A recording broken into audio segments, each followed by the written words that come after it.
ఈరోజు స్థానిక 25వ వార్డు అంటే నేను పుట్టి పెరిగిన సొంత వార్డులో మొదటగా ప్యాచ్ వర్క్ స్టార్ట్ చేసాం. ఈరోజు ఏదైతే ఇంటర్నల్ రోడ్స్లో ఉన్నాయో ప్యాచ్ వర్క్స్ అన్నీ కూడా స్టార్ట్ చేయడం జరిగింది.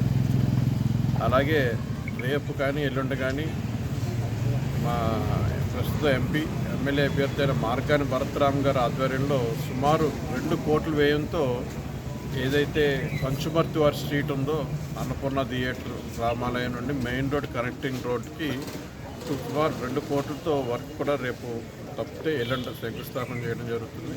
అలాగే ప్రతి వార్డులో కూడా ఎక్కడెక్కడైతే ప్యాచ్ వర్క్స్ ఉన్నాయో, మెయిన్ రోడ్స్ ఎక్కడెక్కడైతే సీసీలు చేయాలో, గ్రీనరీ ఎక్కడ డెవలప్ చేయాలి, జంక్షన్ ఇంప్రూవ్మెంట్స్ ఎక్కడ చేయాలని ప్రతి వార్డులో కూడా త్వరితగతిన ఎలక్షన్ కోడ్ వచ్చే ముందు శంకుస్థాపన ప్రారంభోత్సవాలు కూడా చేయాలని ప్రతి వార్డులో కూడా క్యాడర్ని ఎంపీ గారు సమాయత్తం చేయడం జరిగింది.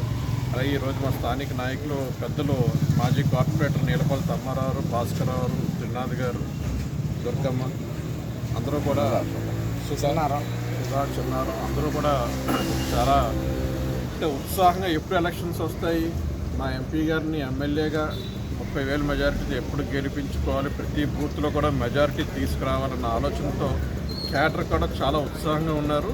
త్వరలోనే రాజమండ్రిలో ఒక చరిత్రాత్మకమైన తీర్పు ప్రజలు ఇవ్వబోతున్నారని కూడా మీ అందరికీ విన్నవించుకుంటున్నాను. జై జగన్.